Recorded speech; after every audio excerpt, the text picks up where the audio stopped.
Lo que voy a hablar hoy es sobre pensamiento, filosofía oriental y arte, de dos arquitectos y algún religioso.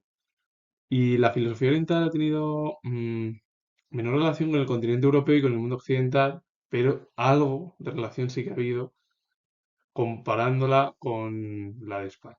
España ha tenido poca relación ya con el mundo occidental por la estructura y luego los problemas que hemos tenido a lo largo de la historia. Y bueno, pues la cultura ha sido olvidada en nuestro país con respecto al resto del mundo occidental.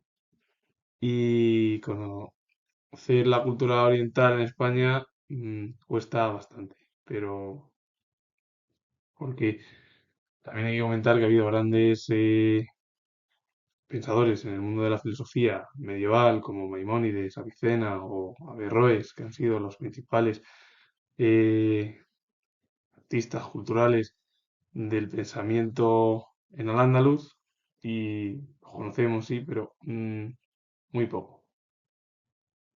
Muchos de los filósofos que voy a hablar y artistas son muy importantes en Oriente. Es Japón, China, India, Pakistán, Egipto y bueno, alguno más. At al-Raham Badawi, filósofo egipcio, pertenecía a la corriente existencialista, esa corriente que surgió en el siglo XX, bueno, de la mano de grandes pensadores como Sartre, Heidegger, Kierkegaard, que dejaron huella en el existencialismo del siglo XX europeo y que también se propagó más allá del mundo occidental. La obra es Historia de la filosofía del Islam, uno de los pensadores filósofos más importantes de Egipto. Y de Egipto en la era contemporánea actual a China al periodo antiguo. Yang Xiong fue filósofo y poeta chino, famoso por su poesía escrita en forma poética conocida como Fu. Siendo un joven callado y estudioso, pronto conoció las fórmulas Fu, que despertaron en él gran admiración y un fuerte deseo de imitarlas. La obra es Fan Yen y hay que decir que él en su etapa primera, en torno al ámbito cultural, se dedicó a la poesía y luego cambió y se dedicó al pensamiento chino. Es uno de los filósofos más importantes de la era antigua China y su legado es importante, ¿verdad? Que no es tan conocido como Confucio o como otros pensadores chinos de la tradición antigua del país, pero es importante recordarle. De la filosofía antigua china a la filosofía contemporánea. Li Tao Chao fue filósofo y político chino, participó en 1916 en un grupo relacionado con el Kuomintang y un año después tomó parte del movimiento cultural de la revista Nueva Juventud, que se llamó así, junto a Chen Duxiu, y en 1919 creó la Asociación Joven China, en la que se incorporaron los futuros dirigentes de la China comunista a partir del año 1949, como Mao Zedong, Zhang Guota, y su filosofía unió el pensamiento tradicional de China con las teorías occidentales de Hegel y Emerson. Su descubrimiento de la Revolución de Octubre lo acercó a postulados marxistas que intentó adaptarlos en el país.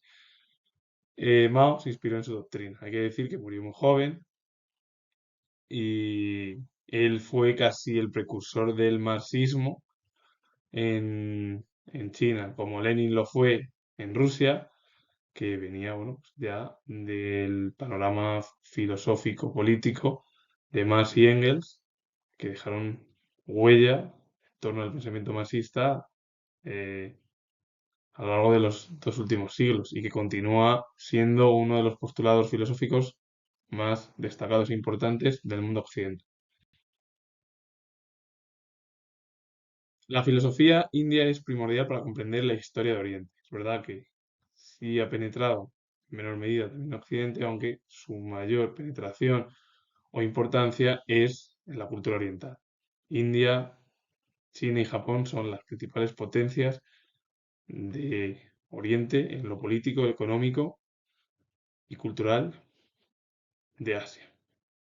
Sarvepalli Radhakrishna fue filósofo y político indio, aunque recibió una fuerte influencia europea, se mantuvo fiel al brahmanismo, al que reinterpretó a la luz de los estudios históricos y especulativos más avanzados. Intentó llevar a la práctica una doctrina pacifista que se basó en el desarrollo armónico de la espiritualidad y el bienestar material. La obra es La filosofía india de 1923 a 1927. Tuvo también la influencia de Gandhi, que es uno de los personajes políticos más destacados y que con Gandhi se consiguió la independencia de India. Es verdad que luego India tuvo conflictos con Pakistán por diversas zonas que están muy unidas. Surendranath Dasgupta fue filósofo hindú. La obra es Historia de la filosofía india de 1922 a 1935. A.C. Bhaktivedanta fue religioso y asceta hindú. Fundó el movimiento Hare Krishna. Y Sri Aurobindo fue filósofo y poeta indio. Admiró o admiraba la cultura británica y los libros los escribió en inglés porque recibió la educación el propio Aurobindo en inglés. La obra es El ciclo humano de 1949. Y bueno, además, Aurobindo se publicaron algunas obras póstumamente, es decir, después de su fallecimiento. India es potencia política, económica, social y cultural de Asia junto a China y Japón. El arte japonés es primordial para comprender su historia, su cultura, aunque después de la Segunda Guerra Mundial el país se occidentalizó, ya que fue derrotado porque Japón estuvo con los regímenes totalitarios, Alemania e Italia, y fueron derrotados por los aliados, Estados Unidos, bueno, Gran Bretaña, Francia y la Unión Soviética. Y destacaron dos artistas, Kiso Kurokawa, que fue arquitecto japonés, uno de los principales miembros del movimiento metabolista en las décadas de los años 60 y 70. Su obra se manifestó un gran interés por la tecnología, como la demostraron los pabellones de la Exposición Universal de Osaka en 1970, así como sus realizaciones posteriores, en las que buscó alcanzar una síntesis entre la alta tecnología y la arquitectura tradicional japonesa.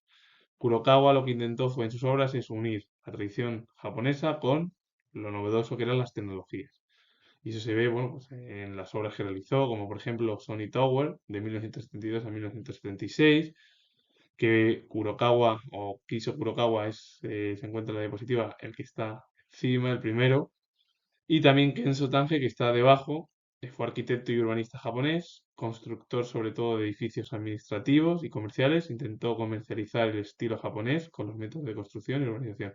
Ambos arquitectos hicieron en su obra artística es unir los elementos japoneses o nipones con lo novedoso que eran las tecnologías de los años 50, 60, 70, que fue la revolución, que es lo que hoy en día, bueno, pues tenemos las sociedades, ordenadores mucho más finos, móviles mucho más finos y más rápidos, y una gran cantidad de información que, gracias a muchos de los artistas informáticos, bueno, pues se resume y muchos de ellos lo que intentaron fue unir tradicionalismo con revolución tecnológica, sobre todo en Japón y en el resto del mundo. En Pakistán destacó Mohammed Iqbal, que fue filósofo, poeta y líder político indio musulmán, considerado como el escritor más célebre contemporáneo en lengua urdú y padre simbólico de Pakistán por sus esfuerzos de congregar a los creyentes musulmanes en un solo pueblo. Quedó como fiesta nacional el día de su fallecimiento y la obra es la reconstrucción del pensamiento religioso en el Islam de 1964. Iqbal es uno de los pensadores más destacados de Pakistán y bueno, con él bueno, pues, se llevó a cabo una serie de esfuerzos en torno a los creyentes para unir un pueblo como era Pakistán, algo importante. El problema es que Pakistán e India han tenido problemas desde que se independizaron, sobre todo India, de su colonia británica y a partir de ahí, bueno, pues justo tras la independencia de India, Pakistán también, comenzaron una serie de problemas por las fronteras que unen ambos países. Así que mm, comento que finalizo y si os gusta este vídeo relacionado con el mundo del pensamiento oriental, el arte, eh, darle a like. Y bueno, voy a dar una opinión que es al final mucho la cultura oriental es muy importante, sobre todo en muchas zonas de Asia, pero que no se conoce tanto en Europa, aunque es verdad que en Europa sí que la penetración fue algo, pero si lo comparamos con España, fue muy mínima o nada. También es bueno que Occidente conozca eh, los problemas filosóficos, artísticos de los países más importantes. Por ejemplo, India, eh, Japón, China, aunque con China es algo más complicado porque como China hay un régimen comunista y es casi rival del mundo occidental y de Estados Unidos, es algo más difícil. Pero bueno, también es primordial conocer aunque sea a grandes pensadores, escritores de la cultura china. Y, como vuelvo a repetir, darle al like, suscribiros y comentar si os ha gustado este vídeo. Y soy historiador y finalizo y os mando saludos.